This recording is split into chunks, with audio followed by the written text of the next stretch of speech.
বিশ্ববিখ্যাত ইসলামী বক্তা ডক্টর জাকির নায়েক আসছেন বাংলাদেশে।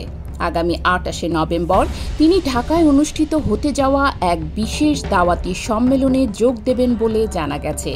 এই সংবাদে দেশের ধর্মপ্রাণ মানুষদের মাঝে ইতিমধ্যেই দেখা দিয়েছে ব্যাপক আগ্রহ ও উচ্ছ্বাস। কিন্তু কে এই জাকির নায়েক?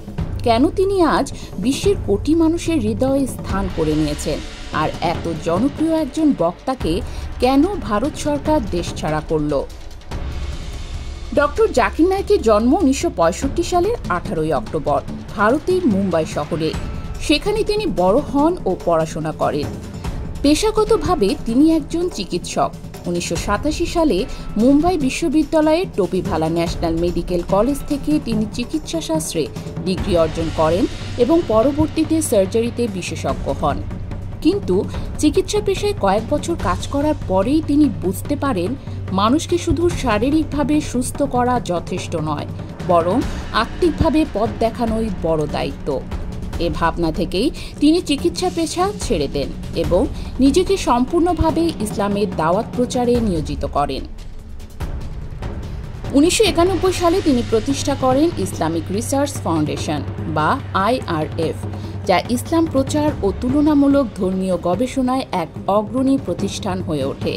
তার বক্তৃতার ধরন সবসময় যুক্তিপূর্ণ, বৈজ্ঞানিক ও আন্তঃধর্মীয় আলোচনা ভিত্তিক।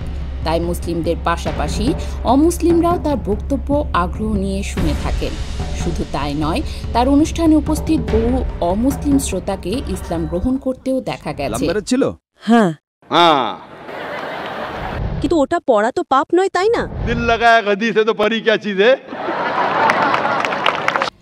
আল জাজিরাতে প্রকাশিত একটি প্রতিবেদনে বলা হয়েছে, জাকির নায়েক আধুনিক ইসলামী বক্তাদের মধ্যে অন্যতম প্রভাবশালী নাম, যিনি যুক্তি ও বিজ্ঞানের আলোকে কোরআন ও হাদিসের ব্যাখ্যা দেন।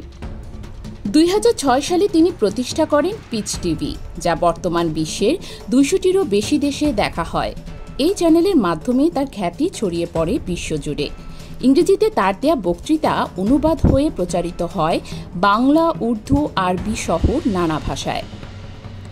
BBC এর এক বিশ্লেষণ অনুসারে জাকির নায়েক মুসলিম যুবকদের কাছে এক অনুপ্রেরণার প্রতীক হয়ে ওঠেন, কারণ তিনি যুক্তি ও প্রমাণ দিয়ে ইসলামকে ব্যাখ্যা করেন। তবে এই জনপ্রিয়তায় থাকার পরও ২০১৬ সালের ভারতের প্রধানমন্ত্রী নরেন্দ্র মোদীর নেতৃত্বাধীন বিজেপি সরকার তার প্রতিষ্ঠান IRF নিষিদ্ধ ঘোষণা করে। অভিযোগ আনা হয় তার কিছু বক্তব্য উগ্রপন্থাকে উৎসাহিত করছে, যদিও জাকির নায়েক সবসময় এই অভিযোগ অস্বীকার করেছেন।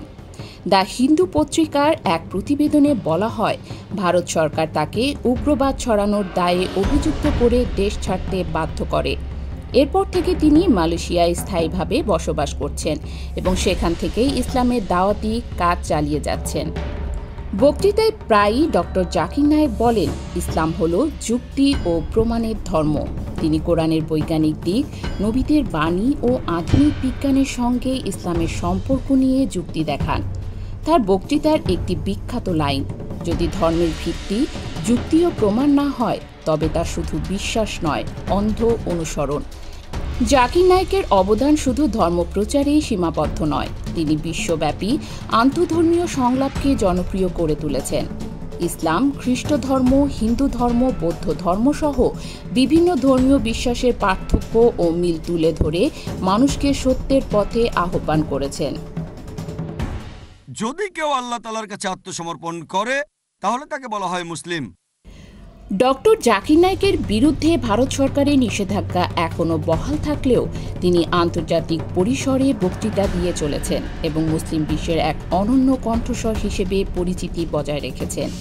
তার জীবনের গল্প অনেকের কাছেই অনুপ্রেরণার গল্প, যেখানে একজন সফল চিকিৎসক নিজের আরামদায়ক জীবন ছেড়ে মানবতার কল্যাণে মহান আল্লাহর বাণী প্রচারে নিজেকে উৎসর্গ করেছেন।